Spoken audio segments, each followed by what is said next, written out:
नमस्कार, आप देख रहे हैं बुलंद आवाज पूजा सिंह के साथ। दोस्तों, 2024 के लोकसभा चुनाव के लिए प्रधानमंत्री नरेंद्र मोदी जो भी दांव चल रहे हैं वो दांव उल्टा ही पड़ रहा है। अब आप सोच रहे होंगे किस तरीके से प्रधानमंत्री नरेंद्र मोदी किसी भी कीमत पर 2024 के इलेक्शन में जीत हासिल करना चाहते हैं, और वो भी पूर्ण बहुमत के साथ और प्रचंड जो है कहना चाहिए मतों के साथ। वो चाहते हैं कि जिस तरीके से क्लीन स्वीप करके 2014 में 2019 में भारतीय जनता पार्टी और उनके सहयोगी दल यानी कि एनडीए की सरकार बनी थी, अगली बार भी वो इस चीज को रिपीट करें। लेकिन जिस तरीके से वो इस समय रणनीति अपना रहे हैं, जिस तरीके से वो स्टेप बाय स्टेप जो भी गलतियां कर रहे हैं, वो हो सकता है कि उनको 2024 के लोकसभा चुनाव में भारी पड़ती हुई दिखाई दें। भारी पड़ती हुई दिखाई क्या दें, बल्कि भारी ही पड़ेंगी। उन्होंने हर तरीके का प्रलोभन देने की कोशिश की है, हर तरीके से जनता को लुभाने की कोशिश की है। सिलेंडर पर 200 रुपए कम किए हैं। हालांकि डीजल पेट्रोल में या फिर दूसरी चीजों में अभी कोई राहत जनता को नहीं मिली है। और जो धार्मिक उन्माद वाला मुद्दा है, जो बीजेपी का फेवरेट टॉपिक है, फेवरेट सब्जेक्ट है, जिस पर वो हमेशा से राजनीति करती आई है, हिंदू मुसलमान, वो वाली पटकथा भी अभी समय है, हो सकता है कि आगे चलकर लिखी जाए। लेकिन उसकी शुरुआत तो कहीं ना कहीं रमेश बिधूड़ी वाले कांड से हो चुकी है। अब आप देखिए कि जिस तरीके से भारतीय जनता पार्टी ने शिगुफा छोड़ा था कॉमन सिविल कोड का, तो वो कॉमन सिविल कोड जो है वो कहीं दूर दूर तक भी फिलहाल जो है वो दिखाई नहीं दे रहा है। इसके बाद वो लेकर के आए कि हम इंडिया का नाम जो है बदल करके भारत कर देंगे, और उसके बाद वो भी ठंडे बस्ते में जाता हुआ दिखाई दिया, जब चारों तरफ से इसके लिए विरोध के स्वर उठने लगे और लोगों ने कहा ये तो पहले से ही संविधान में है, India that is Bharat, Bharat that is India, ये तो हमारे संविधान में पहले से ही निहित है, तो आप इसमें क्या चेंजेस करेंगे।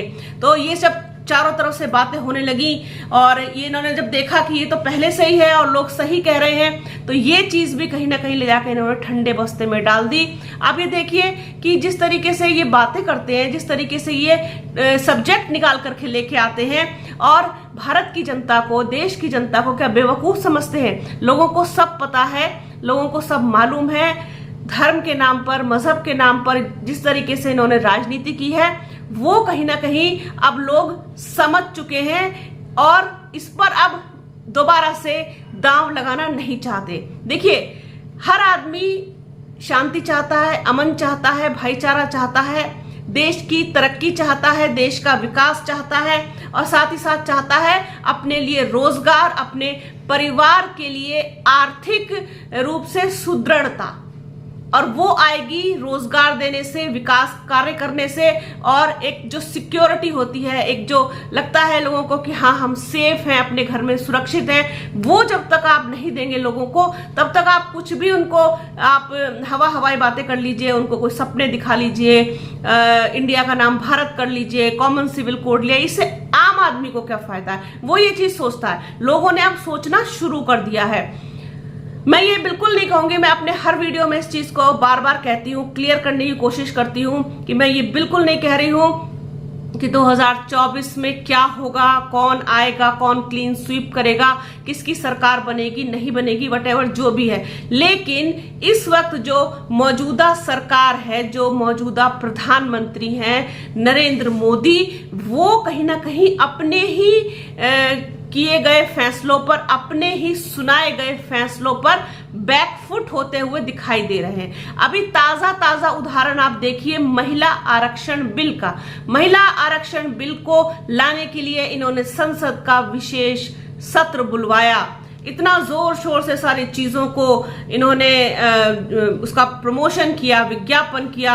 इसको विज्ञापन ही कहेंगे जिस तरीके से ये सारी चीजें को के बारे में बोलते हैं। उसके बाद क्या हुआ, उसमें सबसे बड़ी गलती ये खुद ही कर बैठे। जिस तरीके से इन्होंने उसमें से ओबीसी महिलाओं का आरक्षण ही खत्म कर दिया, हटा दिया, उनको लिया ही नहीं। तो ये उल्टा इनके ऊपर पड़ गया और विपक्ष ने जिस तरीके से इस मुद्दे पर इनको घेरा, इनको जो है यकीन मानिए जवाब देना भारी पड़ गया।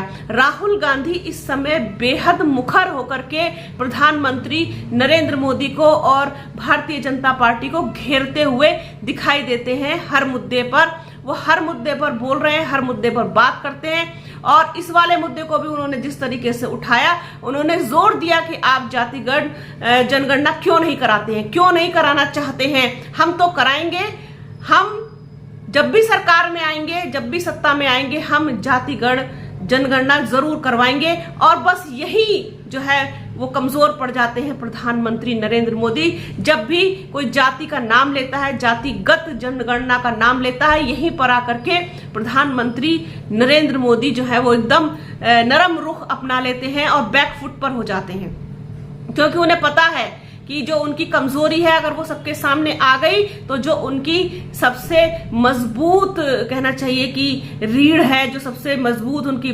बैकबोन है, वही उनसे न टूट जाए, वही उनसे न खिसक जाए। जैसे कि मैं अपने पिछले वीडियो में भी कह चुकी हूँ, इससे पहले मैंने जो वीडियोस किए हैं उसमें मैंने आपको बोला है कि जो पिछड़ा वर्ग है, अति पिछड़ा वर्ग है, वही बीजेपी की असली ताकत है।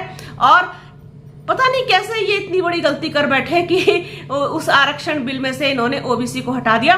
और जैसे ही ये चीजें उठनी शुरू हुई, जैसे विरोध के सुर उठने शुरू हुए, और उसके बाद देखिए कि बीजेपी और प्रधानमंत्री नरेंद्र मोदी दोनों ही इस आरक्षण बिल से पल्ला झाड़ते हुए दिखाई दे रहे हैं। तो आप ये देखिए कि जिस तरीके से प्रधानमंत्री नए नए शिगुफे लेकर के आ रहे थे, नई नई योजनाएं लेके आ रहे थे, नए नए दांव पेच जो है वो लेकर के आ रहे थे जनता के सामने, अब वो इन सब से कहीं दूर होते हुए दिखाई दे रहे हैं। और कोई भी दांव उनका सही जो है निशाने पर नहीं लग रहा है। जो बिसात उन्होंने बिछाई थी, उस पर जो गोटियां फिट की थी, वो सारे दांव उल्टे पड़ते हुए दिखाई दे रहे हैं। मध्य प्रदेश में देख लीजिए आप क्या हो रहा है, राजस्थान में क्या हो रहा है। जितने बड़े बड़े लोग थे सबके टिकट काटे जा रहे हैं। ऐसे ऐसे लोगों को मैदान में उतारा गया है जो खुद अचंभित हैं कि हम कैसे उतार दिए गए वहां पर। इस पर अलग से बात करूंगी, अलग से वीडियो बनाऊंगी।